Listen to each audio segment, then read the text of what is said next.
I love Naples. I love Collier County. And over the course of my many years here, I've had the incredible experience to understand what makes us the best place in America to live. And let me tell you, it's not just our beaches. Far from it, actually.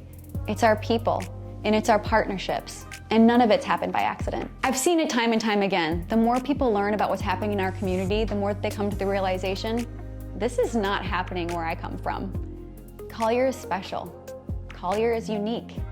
That's why I'm bringing you Community Matters. Think of this as your Collier County 101. I'm your guide, introducing you to the people and the resources that I think that you should know through short, real conversations so that you feel more empowered and ready to engage in ways that will positively impact your life, your family, your careers, and this beautiful place that we get to call home. Because community matters. Hi, I'm Amanda Pearson, and welcome to Community Matters. I am so happy to introduce to you today Melissa Blazier, our Supervisor of Elections. Woo! Welcome. Thanks for being here today. Thank you for having me. I would like to tell everybody just a little bit about you first. You've been appointed as the Collier County Supervisor of Elections by Governor DeSantis in May of 23, but you have been recently elected. Congratulations. Thank you very much. You've worked for the Supervisor of Elections since 2006. A long time. Quite a long time. You have a bachelor's, you are a certified elections and registration administrator. You are a master Florida certified elections professional. You're a graduate of all the leadership programs in town. ALC, Associate Leadership Collier, Leadership Marco. You've been named Gulf Shore Business 40 Under 40, LCF Volunteer of the Year, Kiwanin of the Year, and was most recently named one of Sunny 106.3's Outstanding Women of 2024. You have a giant list of boards that you're involved in, and committees that you've been involved in. I have personally been involved with you in committee work for the longest time. You are such an incredible volunteer in this community. So people are gonna have to go to your bio to see all that stuff. But my favorite part about you is that you are a local. You grew up here in Naples. You're a graduate of Naples High. I am. You're just a local through and through, and your family also owning and operating Kelly's Fish House. Pretty neat fun fact. Yeah, the oldest restaurant in Collier County and the only, I guess the last working dock in the city of Naples. It's such a fascinating place, but that's another podcast. Exactly. But let's say, is there any other fun fact about you that people would not find on your biography? Wouldn't find on my bio. No, probably not. Well, I tell you what, I am an amateur photographer. I will not take photos at people's weddings, so folks don't ask me, but I do like to dabble in a little nature photography. I remember that about you now. That is pretty neat. Good for you. Thank you. So elections. I thought we could get started with just giving the general overview of the demographics of voters in Collier County. And I preface this with, it's important because the demographics of the voters typically means the outcomes of the elections, I would imagine.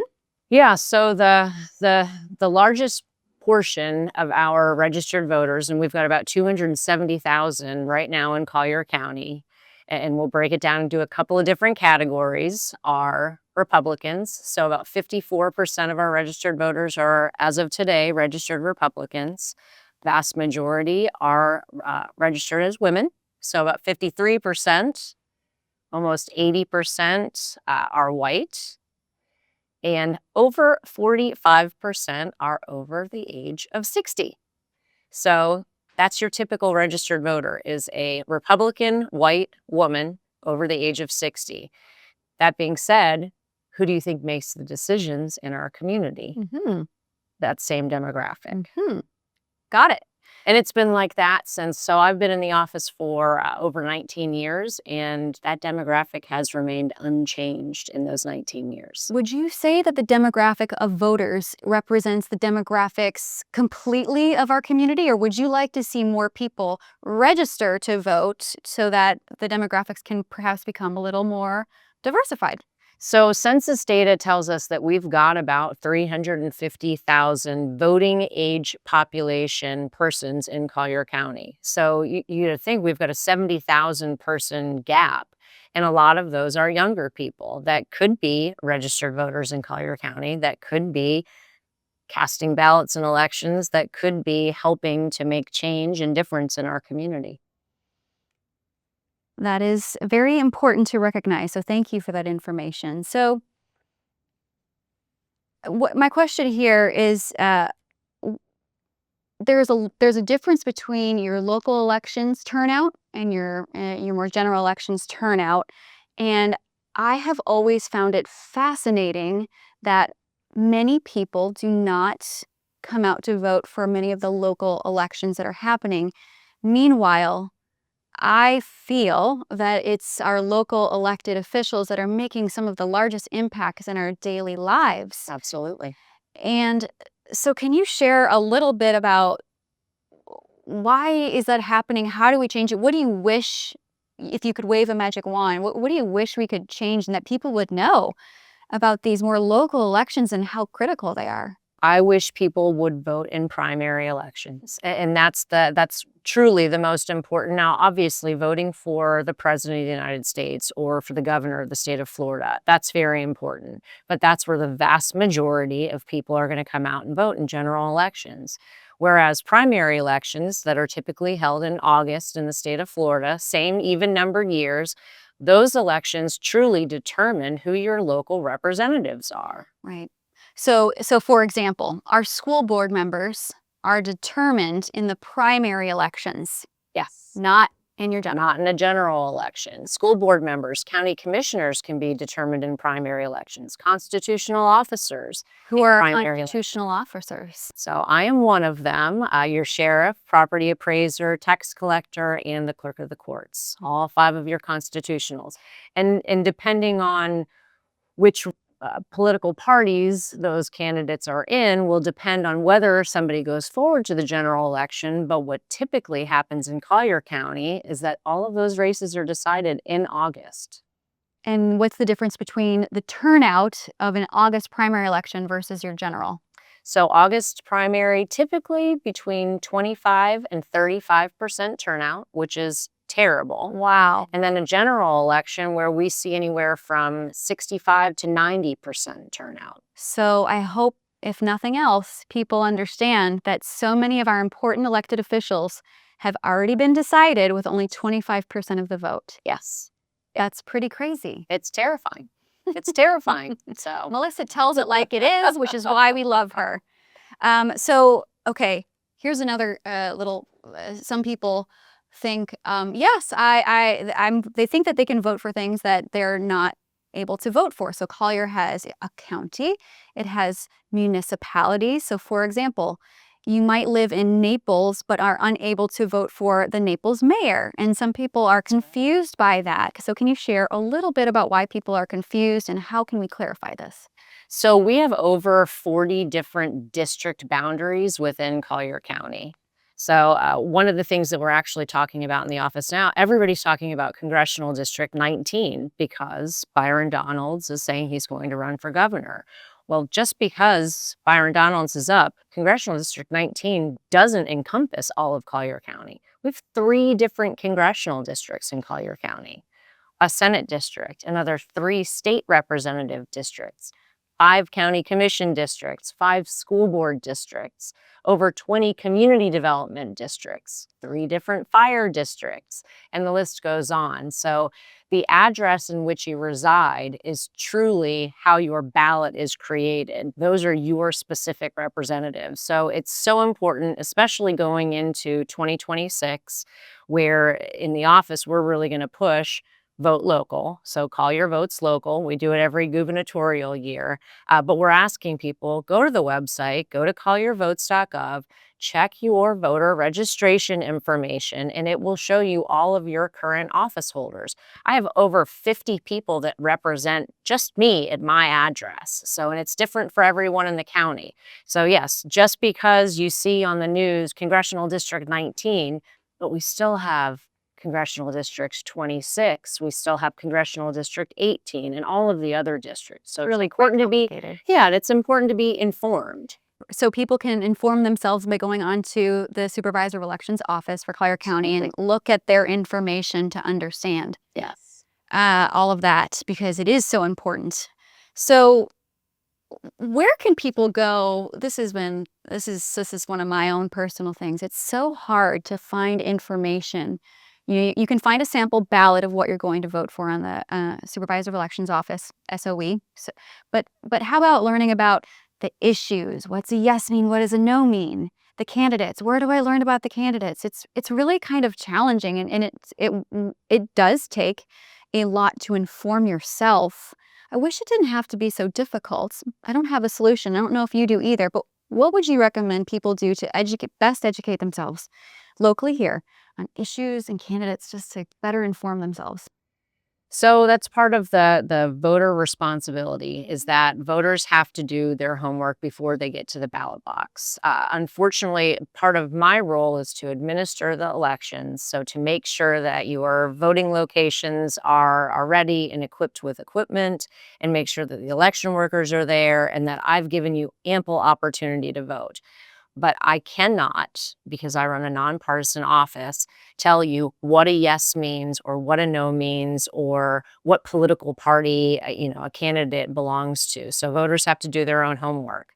For local candidates, we host all of that information on our website, where the candidates can actually put links to their own websites. They get the opportunity to give at least a brief bio description, but we also try to link to nonpartisan resources. So when it comes to constitutional amendments, we'll try to link to a variety of resources so that voters, something easy, one page that they can click on and go ahead and read through things. But yes, it takes a lot of homework. There isn't a one-stop shop to find all of that information. And what we try to push is, even for our younger voters and maybe first-time voters, a complete ballot can be overwhelming. You could have over 30 different things to vote on in your ballot. You don't have to fill out every single race. You can pick one or two that you really want to focus on, that maybe you really want to be engaged in the school board elections and really focus on that election. You don't have to complete the whole ballot. It's not a pass or fail. You just have to fill in the ovals in the one race that you've chosen. Something that my husband and I like to do is to vote by mail, so that we can have our ballot there and our computer here and research and complete and research and complete. And I've been fascinated to find out that some people are afraid to vote by mail.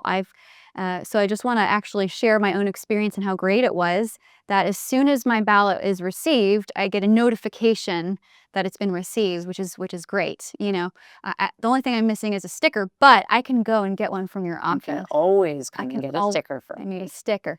But can you share a little bit more about ways to vote and good old voter security? It's a hot topic. So I think that, a lot of folks remember in the state of Florida in 2000, I was not in the office then, pretty close, but not yet. We had a lot of issues in the state of Florida. And it's because election laws really hadn't been rewritten for years. And back in 2000, we were using punch cards in the state of Florida, which have been banned at this point. So we have had upwards now of 24 years to really get it right in the state of Florida, which is why our governor has coined us the gold standard. We've got other states that look to the state of Florida on how we conduct elections, on the security of our elections, and really the great job that we have done across the state. Florida is unique. We have a different set of laws than all of these other states. So we offer vote by mail. It's no longer absentee voting. So anyone can vote by mail. Anyone can request a vote by mail ballot. I won't automatically mail you one. You have to ask me for one. But in Collier County, yeah, you can track your ballot online. If there is an issue, let's say you forgot to sign, maybe you signed for your husband or he signed for you, we're going to let you know that maybe you made a mistake on that envelope. I may have done that. Yeah, we're going to let you fix that mistake in the state of Florida.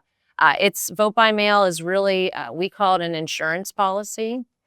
You know, you don't know if you're going to be sick on election day.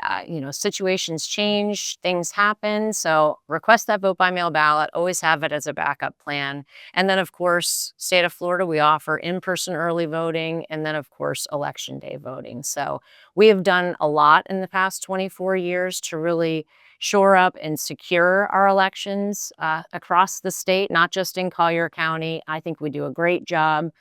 Intensive pre and post election auditing. And of course, I invite anyone to come into the office, take a transparency tour.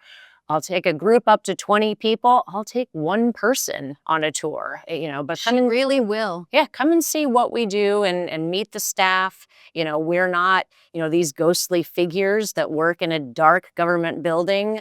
We've actually got a great facility. We've got fantastic staff, and we're all more than happy to show people what we do and how we do it. Super transparent. I've been on several tours. I would recommend people go for a tour because it's also fascinating. They have incredible machines that scan things. You have speaking of security, you have people that are comparing the signatures to make sure. I mean, you alert people. And yes, I did accidentally complete my husband's ballot, and they alerted me and figured it out. I mean, you guys are on it.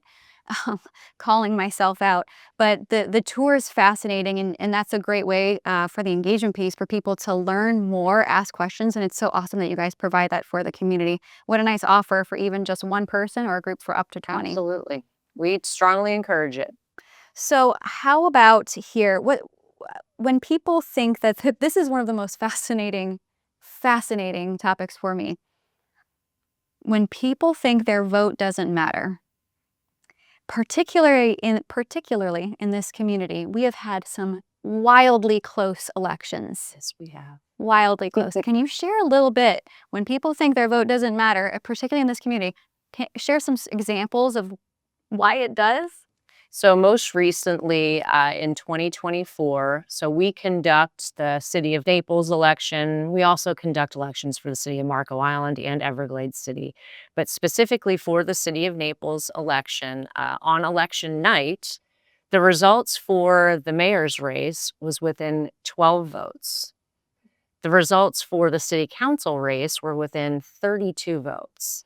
At that point, it automatically triggers a recount in the state of Florida. And we say this over and over, there's nothing wrong with a recount. A recount means that it's a close race, not that anything happened bad with the election.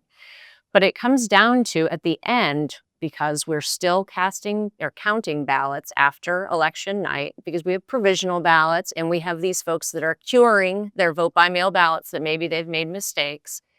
The mayoral race was decided in the city of Naples by 22 votes. We had a 52% turnout in the city of Naples. So can you imagine if even 10% more of the city of Naples voters had shown up in that election? It could have made a huge difference in the results. So yes, every vote truly does count. It does matter. Particularly, it really is unbelievable. That statistic, it's like, it blows my mind. It really does. So, all right, people, maybe they're very excited about this topic. Maybe they want to do a tour. Maybe they want to get involved in elections. I know you guys have so many ways to engage, whether it's engagement in further education or it's engagement in ways to volunteer. If someone cares about this the way I do, how can they continue their engagement with you, your office, and elections overall? Come be an election worker. So going into the gubernatorial year, we will use upwards of 700 election workers. So you have to be a registered voter in Collier County in order to serve as an election worker in Collier County. It is a paid position. We lovingly say it is not a well-paid position, but it is a paid position by law. So we'll be recruiting election workers starting the beginning of 2026. We also have a great program called the Adopt a Precinct program. So if people are maybe in a Rotary Club or a Kiwanian, my Kiwanis Club adopts a precinct. So you have one person that's really in charge of spearheading your group. You recruit 7 to 9 people. And instead of us cutting checks to individuals, we actually send a check to that organization. So it's a great fundraising opportunity for maybe some of our smaller groups within our community. But we're always looking for people to come into the office, help us out in election years, and really just be a part of the process. Sounds like a great way for a business, maybe to have a business opportunity together, some teamwork, team building, Yeah, adopt a precinct. You know, if you're a nonprofit, could maybe benefit from a check like that. Just absolutely. it's a good thing to do. It's the right thing to do. It supports our community. By the way, you have very well trained volunteers. Wow. I say in the intro, this isn't happening in my community when people come to Collier. I voted in other places, and in Collier County, it is such a lovely experience. No lines, friendly faces, incredibly organized. Way to go. Well, we can never guarantee the no lines, so that's a I've had no lines ever. that's good planning, and really because our voters use all three methods of voting. So, Yeah. but that's something that we can't always guarantee that there won't be lines. So we certainly hope that there are. Or you could just vote by mail, which I have now become accustomed to. Exactly, it's the best way. I agree. Got to do that research. Well, is there anything else that you'd like to share with us that we haven't discussed today? No, really, I strongly encourage people, come on into the office. It's a government office, so it's funded by your tax dollars. So come in, check it out, meet the staff. We've got over 150 years of institutional knowledge in the office, so we didn't wake up yesterday and decide to conduct elections. I am the #1 elections geek in the office, You are. and trust me, I've got a bunch with me. So we love what we do, and it's a great public service, and it's something that we're all so proud of, and we're proud to share it with our community. And it's a beautiful building as well. So, well, Melissa, thank you for your service to our community. Thank you for your volunteerism. Thank you for your passion. And thanks for being here today. No, thank you for having me. And I hope that everyone watching today has found something to get engaged with, because community matters.